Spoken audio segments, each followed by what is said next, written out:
ಬಿಜೆಪಿಯನ್ನ ತೊರೆದು ಮೈತ್ರಿ ಪಕ್ಷವಾಗಿರುವಂತಹ ಜೆಡಿಎಸ್ ಕಾಂಗ್ರೆಸ್ ಕಡೆಗೆ ಮುಖ ಮಾಡ್ತಾ ಇದೆಯಾ ಅಥವಾ ಬಿಜೆಪಿ ಹಾಗೂ ಜೆಡಿಎಸ್ ಮೈತ್ರಿ ಆಗಿರುವಂಥದ್ದು, ಹಾಗೆ ಅದು ತುಂಬಾ ಚೆನ್ನಾಗಿ ನಡ್ಕೊಂಡು ಹೋಗ್ತಾ ಇರುವಂಥದ್ದನ್ನು ನೋಡಿ ಕಾಂಗ್ರೆಸ್ ಹೊಟ್ಟೆ ಉರ್ಕೊಂತಿದ್ಯಾ? ಇವೆರಡು ಪ್ರಶ್ನೆ ಸಹಜವಾಗಿ ಕಾಡುತ್ತೆ.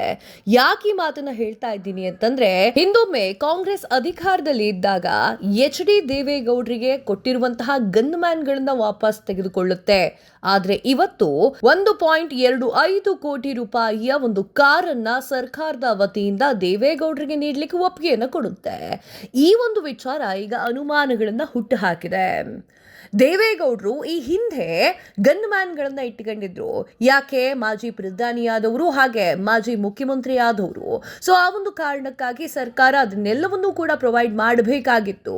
ಆದ್ರೆ ಕಾಂಗ್ರೆಸ್ ಸರ್ಕಾರ ಏನ್ ಹೇಳುತ್ತೆ ಅಂತಂದ್ರೆ, ದೇವೇಗೌಡರಿಗೆ ಈಗ ವಯಸ್ಸಾಗಿದೆ, ಅವರಿಗೆ ಈಗ ರಕ್ಷಣೆಯ ಅವಶ್ಯಕತೆ ಅಷ್ಟೊಂದು ಬೀಳೋದಿಲ್ಲ, 2 ಗನ್ ಮ್ಯಾನ್ಗಳ ಅವಶ್ಯಕತೆ ಇಲ್ಲ ಅಂತ ಹೇಳಿ ಗನ್ ಮ್ಯಾನ್ಗಳನ್ನ ವಾಪಸ್ ತೆಗೆದುಕೊಂಡಿರುವಂತಹ ಅದೇ ಕಾಂಗ್ರೆಸ್ ಸರ್ಕಾರ ಈಗ 1.25 ಕೋಟಿ ಮೌಲ್ಯದ ಕಾರುಗಳನ್ನ ಕೊಡ್ತಾ ಇದೆ. 2028ರ ಚುನಾವಣೆಗೆ ಏನಾದರೂ ಇವರನ್ನ ತಮ್ಮತ್ತ ಸೆಳಿಬೇಕು ಅಂತ ಹೇಳಿ ಕಾಂಗ್ರೆಸ್ ಸರ್ಕಾರ ಈ ರೀತಿಯಾಗಿ ಮಾಡ್ಕೊಂಡಿದ್ಯಾ ಅನ್ನುವಂತಹ ಪ್ರಶ್ನೆ ಸಹಜವಾಗಿಯೇ ಮೂಡುತ್ತೆ.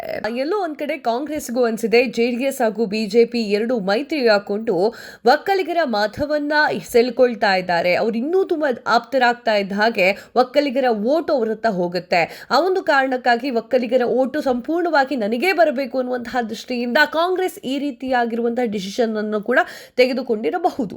ಹಾಗಾದ್ರೆ ಯಾವ ಕಾರ್ ಕೊಟ್ಟಿರೋದು, ಯಾಕೆ ಕೊಟ್ಟಿರೋದು, ಅದರಲ್ಲಿ ಏನೆಲ್ಲ ಉಪಯೋಗಗಳಿದೆ ಆ ಕಾರ್ನಲ್ಲಿ ಅಂತ ಈ ಒಂದು ವಿಡಿಯೋದಲ್ಲಿ ನೋಡ್ತಾ ಹೋಗೋಣ. ಮಾಜಿ ಪ್ರಧಾನಿ ದೇವೇಗೌಡ ಅವರಿಗೆ 1.25 ಕೋಟಿ ರೂಪಾಯಿಯ ಕಾರು ಖರೀದಿಗೆ ರಾಜ್ಯ ಸರ್ಕಾರ ಒಪ್ಪಿಗೆಯನ್ನ ನೀಡಿದೆ. ಮಾಜಿ ಪ್ರಧಾನಿ ಹಾಗೂ ರಾಜ್ಯಸಭಾ ಸದಸ್ಯ HD ದೇವೇಗೌಡ ದೇಶ ಕಂಡಿರುವಂತಹ ಅತ್ಯಂತ ಮೇರು ರಾಜಕಾರಣಿ ಹೌದು.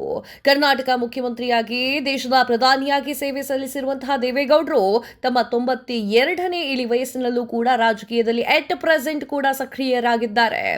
JDS ಪಕ್ಷ ಸಂಘಟನೆಯಲ್ಲೂ ಕೂಡ ಅವರು ತೊಡಕೊಂಡಿದ್ದಾರೆ. ಹಾಗೆ ಸಾಕಷ್ಟು ಕಡೆ JDS ಸಮಾರಂಭಗಳಿಗೆ ಹೋಗಿ ಭೇಟಿಯನ್ನು ಕೊಡ್ತಾ ಇದ್ದಾರೆ. 1.25 ಕೋಟಿ ರೂಪಾಯಿಯ ಕಾರು ಮಾಜಿ ಪ್ರಧಾನಿ ದೇವೇಗೌಡ ಅವರಿಗೆ ಓಡಾಡ್ಲಿಕ್ಕೆ ರಾಜ್ಯ ಸರ್ಕಾರ 1.25 ಲಕ್ಷ ರೂಪಾಯಿ ಕಾರು ನೀಡ್ತಾ ಇದೆ. ಇದು ಐಷಾರಾಮಿ ಹಾಗೂ ಗರಿಷ್ಠ ಸುರಕ್ಷತೆಯನ್ನ ಹೊಂದಿರುವಂತಹ ವೋಲ್ವೋ XC90 ಈ ಒಂದು ಕಾರನ್ನ ಖರೀದಿ ಮಾಡಲಿಕ್ಕೆ ಸರ್ಕಾರ ಒಪ್ಪಿಗೆಯನ್ನ ನೀಡಿದೆ. ಇದ್ದಕ್ಕಿದ್ದಂಗೆ ದೇವೇಗೌಡರ ಮೇಲೆ ಪ್ರೀತಿಯು ಹರಿತಾ ಇದೆ. ಯಾವ ಕಾರಣಕ್ಕೆ ಅನ್ನೋದೇ ಈಗ ಪ್ರಶ್ನೆ. ಕಾರಿನ ವಿಶೇಷತೆ ಏನು ಅಂತ ನೋಡೋದಾದ್ರೆ, ತುಂಬಾ ಸುರಕ್ಷಿತವಾಗಿರುವಂತಹ ಕಾರು. ಈ ಒಂದು ಕಾರ್ನಲ್ಲಿ 360 ಡಿಗ್ರಿ ಕ್ಯಾಮ್ರಾಗಳಿದ್ದಾವೆ. ಗರಿಷ್ಠ ಸುರಕ್ಷತಾ ಫೀಚರ್ಸ್ಗಳು ಈ ಒಂದು ಕಾರ್ನಲ್ಲಿದೆ. ಇನ್ನು ಈ ಒಂದು ಕಾರ್ನ ಮಾಡಿಫಿಕೇಶನ್ ಮಾಡಲಿಕ್ಕೆ ಸಾಧ್ಯವಿದೆ. ಸದ್ಯ ದೇವೇಗೌಡರಿಗೆ ಕಾರು ಹತ್ತಿ ಇಳಿಲಿಕ್ಕೆ, ಕಾರ್ನಲ್ಲಿ ಕುತ್ಕೊಳ್ಳಿಕ್ಕೆ ಕೆಲ ಮಾಡಿಫಿಕೇಶನ್ ಕೂಡ ಮಾಡುವಂತಹ ಸಾಧ್ಯತೆಗಳಿದ್ದಾವೆ. ತುಂಬಾ ಚೆನ್ನಾಗಿದೆ ಆ ಒಂದು ಕಾರು. ಸೊ ಆ ಒಂದು ಕಾರು 1.25 ಕೋಟಿ ಮೌಲ್ಯದ್ದು. ಇಲ್ಲಿ ಕಾರಿನ ಬೆಲೆಯನ್ನು ಹೇಳ್ತಾ ಇಲ್ಲ. ಹಿಂದೊಮ್ಮೆ ದೇವೇಗೌಡರಿಗೆ ಗನ್ ಮ್ಯಾನ್ಗಳ ಅವಶ್ಯಕತೆ ಇಲ್ಲ ಅಂದಿದ್ದಂತಹ ಅದೇ ಕಾಂಗ್ರೆಸ್ ಸರ್ಕಾರ ಈಗ ದೇವೇಗೌಡರ ಹತ್ತಿರ ಹೋಗ್ತಾ ಇದೆ ಅಂತಂದ್ರೆ 2028ರ ಚುನಾವಣೆಯ ಒಂದು ರೀತಿಯಾಗಿರುವಂತಹ ನಮ್ಮನ್ನು ಸೇರಿಸ್ಕೊಳ್ಳಿ ಅಥವಾ ನಾವು ಮೈತ್ರಿ ಮಾಡ್ಕೊಳ್ಳೋಣ ಅನ್ನುವಂತಹ ವಿಚಾರಗಳನ್ನ ಹೇಳಕ್ಕಾಗಿರಬಹುದು. ಇದಾಗಿದೆ ಹೊತ್ತಿನ ವಿಶೇಷ. ಮತ್ತಷ್ಟು ಸುದ್ದಿಗಳನ್ನ ನೋಡ್ತಾ ಇರುವುದಕ್ಕೆ ನಮ್ಮ ಚಾನೆಲ್ ಅನ್ನ ಸಬ್ಸ್ಕ್ರೈಬ್ ಮಾಡಿ, ನ್ಯೂಸ್ ಟುಡೇ ಕನ್ನಡನ ವಾಚ್ ಮಾಡ್ತಾ ಇರಿ.